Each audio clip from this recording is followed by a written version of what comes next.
So, so I'm used Thank to it. you. Zoom and Teams and all this stuff. So yes, I'm quite okay. So let me share my screen if I remember how to do this right.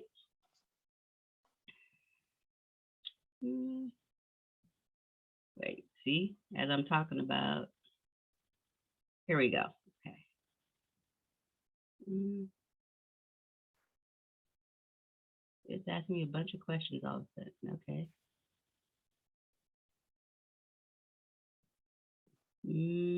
Hold on. Okay, maybe not. It wants me to share my whiteboard, but I don't have a whiteboard. Let's see what's happening here.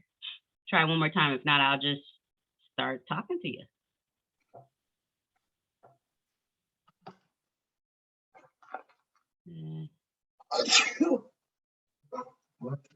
Bless you, Doreen. Thank you. Okay, it does not look like it is coming up for some reason. I want to go to bed. I'm fine. It's all right. I'll just go through. I'll just talk to you guys straight, and then just tell me again anything you want to know. Here, let me make sure. See, wait, now it's coming up on my screen, but not on you guys' screen. Oh well, technology. We just keep moving. So the USO has been around for over 80 years. Like I said, we have a global impact, impacting everyone all over the world. We support service members wherever they are, whether they get deployed, whether they're at home, overseas.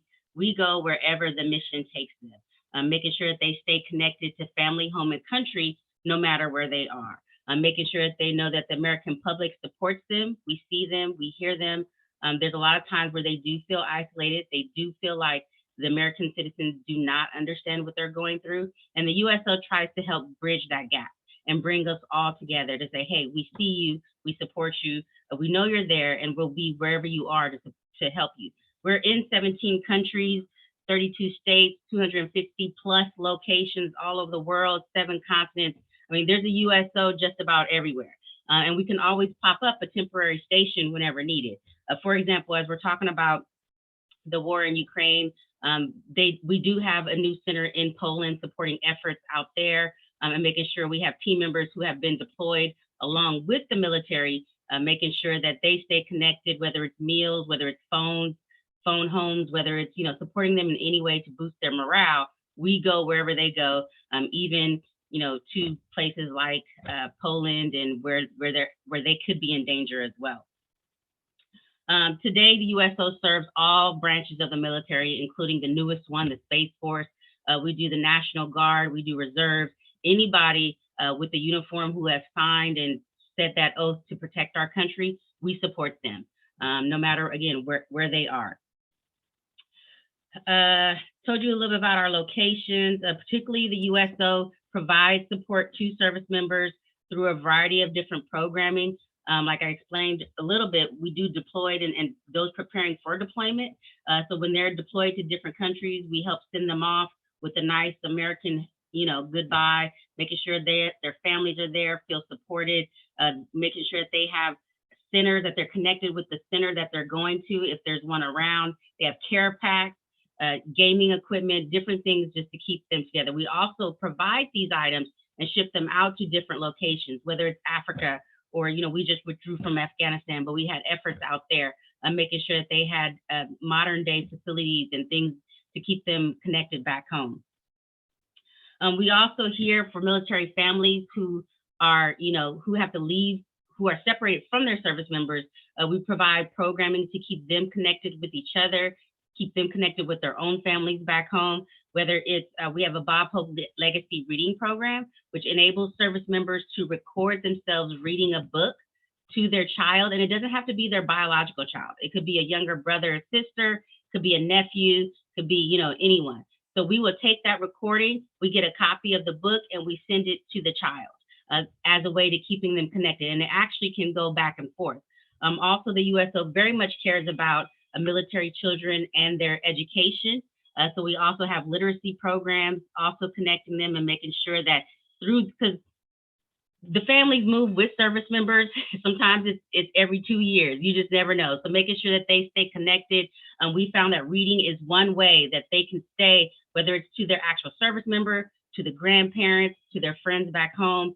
Them being able to read each other books back and forth and write and things like that has been an important part to keep military kids, connected in a often confusing time as parents going in and out and as they have to move around the world. We also do stuff like special delivery programs. So we have baby showers. We actually have 2 baby showers this year in Northern California, and that's to support those military moms to be, those that they're separated from their families. And so we still want to make sure that they have a nice baby shower, welcoming environment, get some quality needed resources to get them started into motherhood. For those who also get ill and injured throughout their service, we provide support to them as well. Whether it's we have those that paid the ultimate price. We have the Families of the Fallen program, and we operate it here locally out of our SFO division. So that's for service members who have passed away in the line of duty, no matter what the cause was. If they're flown in or through, or they live in Northern California, they go through San Francisco, and we have a Family of the Fallen team there who makes sure that they have plainside honors, make sure the family makes it there to connect with their loved one, and just give them a nice, really nice, honorable send-off. We also have warrior and family centers, as well as we support the Travis Fisher houses for those who are ill and injured in recovery as well. So a lot of different things going on all over. Particularly here, also in Northern California, we have a very large range. We have over 100,000 square miles going from San Luis Obispo to the Oregon border. We even go into Nevada some, as particularly Reno is much closer to us than our actual Nevada counterparts. So we'll meet them there, help them with programming, even execute programming ourselves in that region. We have, if anyone knows, Bridgeport Marine Training Center it's over there by Yosemite. That's one of our bases that we provide regular support. And that's where the Marines go to do extreme weather training. We're actually going there in a couple of weeks. And so 2,000 to 3,000 service members in the mountains during freezing temperatures, they come down, we give them a nice barbecue with hot dogs and coffee. And it doesn't sound like it goes together, but they love it anyway. They've been in those mountains for weeks, and so probably anything pretty much kind of warms their heart. But we'll have that coming up in a couple of weeks. We have 4 what we call 4 brick and mortar centers. We have San Francisco International Airport. We have Travis Air Force Base up in Fairfield. And then we have the military entrance processing stations, both in San Jose and Sacramento. And that's where service members go when they sign up. They get testing and all of that, getting ready to go off to boot camp. So we have 4 brick and mortar sites. We have 17 bases that we cover throughout the region. And then, of course, like I said, units wherever they go. As an example, COVID-19, our National Guard and Military Reserve, those medical units were sent all over the place.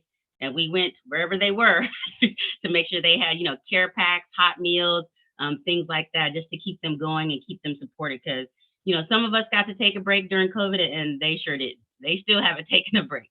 That coupled with the wildfires, I would say in 2020 was a doozy for everyone. But particularly for our military members who had to, do both wildfires and COVID, them coming down with COVID and having to be isolated as well. There was a lot going on. It was a busy time, but we all got through it. And they got through it, and USO was there to support them along the way. Here locally, we have 7 staff members who were operating and helping that. We have about 150 volunteers. Unfortunately, during COVID, we couldn't utilize our volunteers as much as, between the different guidelines. We also have a lot of volunteers who were at risk, either because of their age or other conditions. So we had a lot going on, but like I said, we all came through it, and everybody's, we're really looking forward to times being better. As you guys have all noticed, it's already getting there. We're in, places we don't have to necessarily wear masks everywhere, and things are just starting to feel a whole lot better. So glad that part is over, but we're still moving forward. We also have our mobile units. So we have 2 Jeeps and we have a big mobile van. So anytime you guys driving down the highway, you might see a big USO van with a trailer behind it. Her name is Courtney. We have a female truck driver. She is so awesome. Give her a honk, give her a wave. She goes up and down the California coast, delivering programs and services to our service members. And then, of course, our smaller Jeeps are all around the area as well. Occasionally you will see one in this area because I'm doing something, and so you might see me driving around. So give me a holler too. I love it. People actually follow us, and I'm like, wait, okay, they're honking at me because it's the USO, not because I did something wrong. so, so good time. Here in Northern California, like I said, we host baby showers. We have two, one in Monterey and one at Beale Air Force Base coming up this year. We also have the Breakfast and Books program for our military children. It's a time where we invite them out. We make sure that they have a nice, nutritious breakfast, some snacks, as well as we give them books. They do readings. We do children reading programs and things that day, and just make it like I guess a book fair kind of. But really get them excited, especially during their break time. We want to encourage them to continue learning and thriving throughout their breaks. We also have a program called Meals for Military. The USO is known for two things: entertainment and food. So we do the Meals for Military. Whether it's a food truck or a barbecue, burger burns, those kind of things. We're doing them all over those 17 bases that I mentioned. I just talked to you guys about the one at Bridgeport. We also do a variety of family days. We have our holiday meal box program, and that is for our service members who are lower ranking, making sure that we give them a kickstart on their holidays by providing them a box full of all of the sides you need for your holiday meal.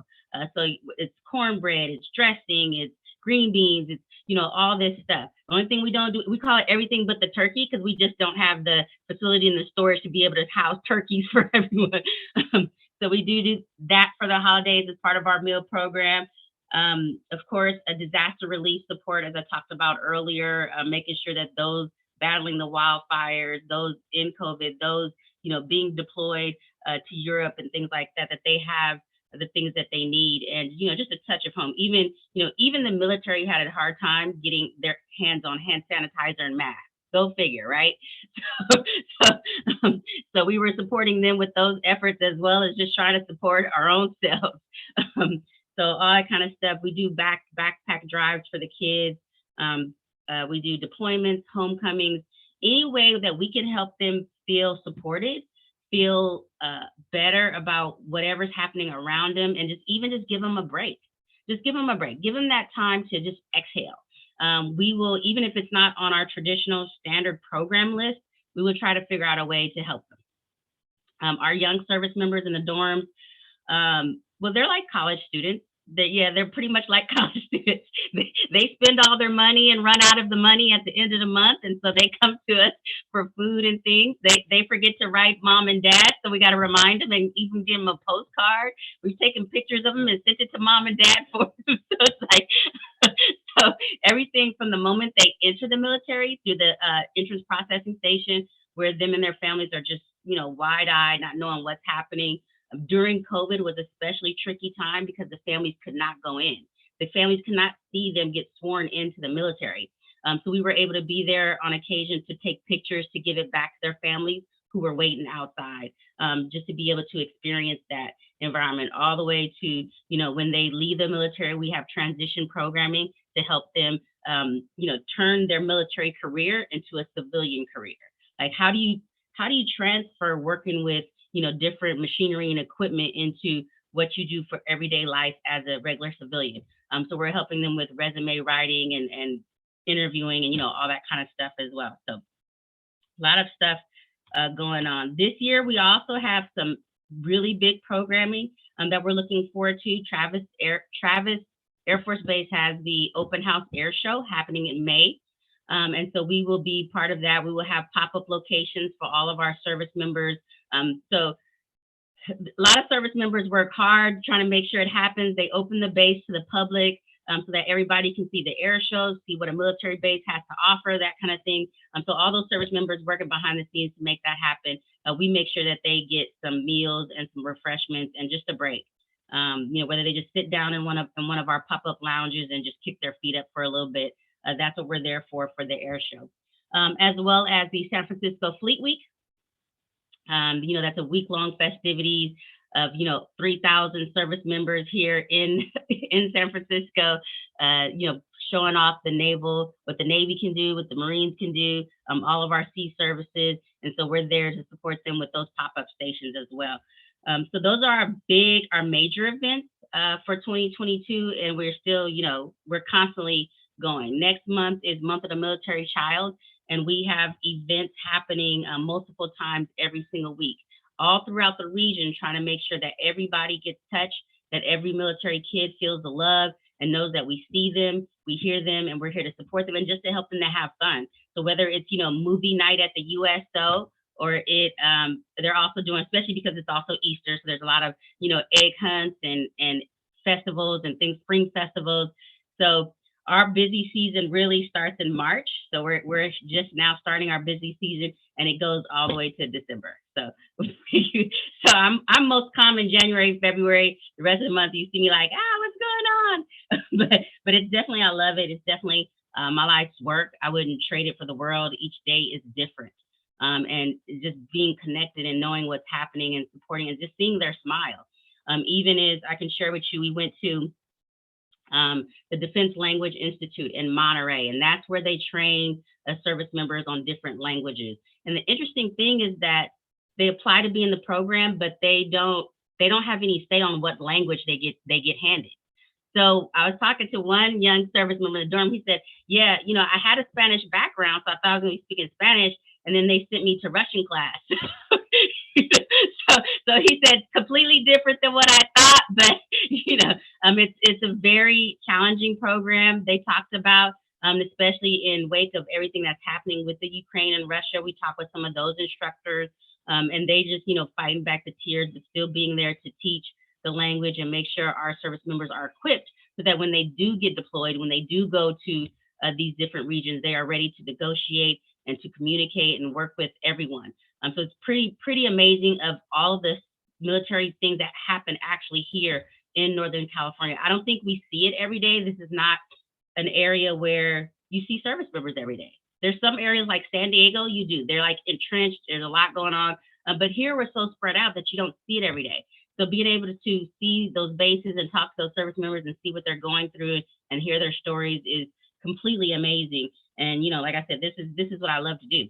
This is, me every day, all day. So it's never a problem.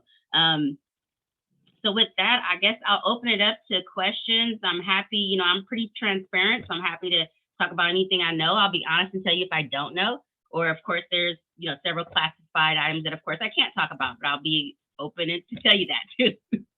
Yeah, Maureen, do you have a question? Yeah, I'll start because I have to leave in a few minutes, but thank you, Monique. That was really informative. Can you tell me if USO gets government funding to carry out some of their programs? Yes, we have small level of government funding, and it's for specific programming, especially as it pertains to our service members transitioning and being deployed like that. So it's a small fraction of the funding that we do have. Most of our funding is from corporations and private donors. Outstanding. Thank you. Thank you. Yeah. Debbie, do you have a question?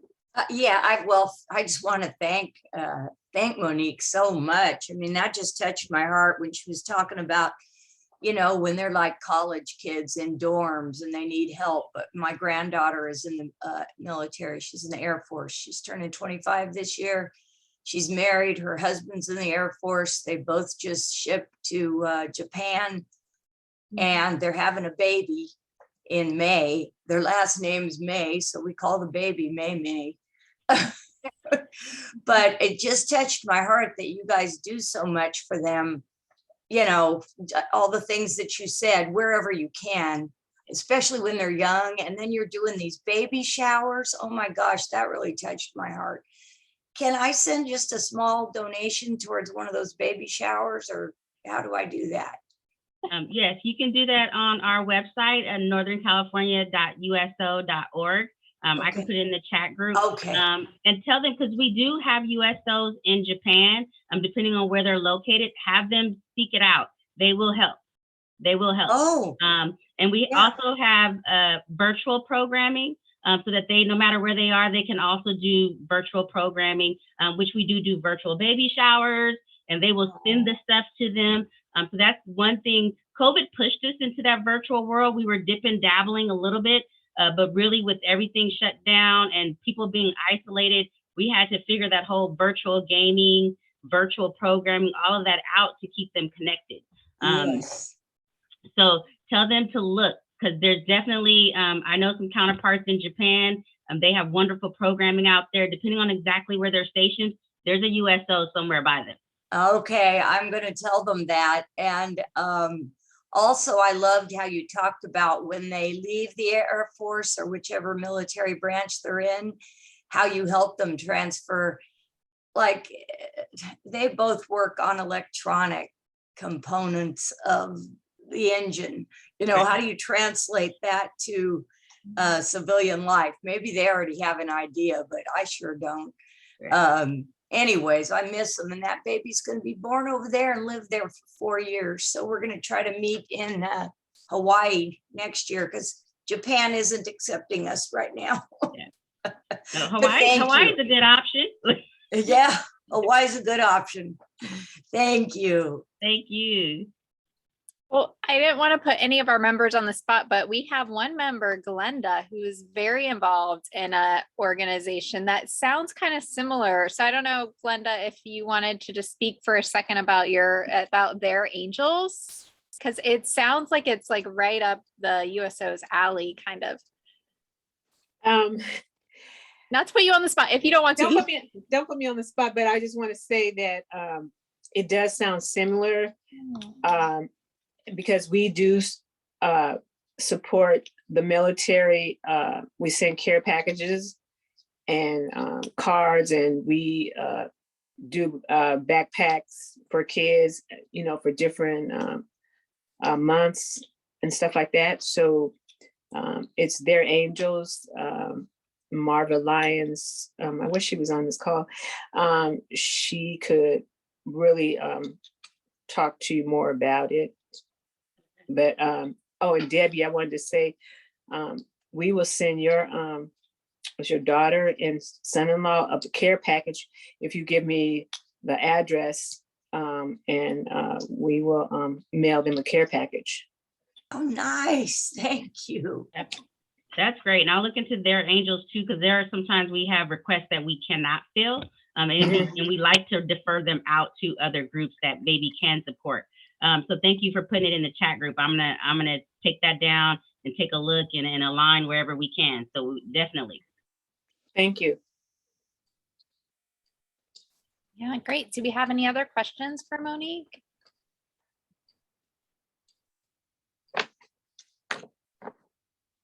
Okay. Well, I thank don't you. have any questions, and I already spoke, but it just warms my heart what she does and what I find out Glenda does. Yeah. I mean, it just warms my heart, you know, Definitely. helps the kids feel like they're not just out in nowhere land without anybody knowing where they are. Of course, they'll never be able to hide from me. One thing I did also want to mention is that we do have volunteer opportunities. So those that may have some extra time, or if ever you guys want to do anything as a group, we have some of those opportunities as well. I'm here, I'm in your backyard. So you guys can feel free to give me a call, or, you know, I'll talk to Richie and see what else you got going on. You know, I'll jump in on some of your activities too.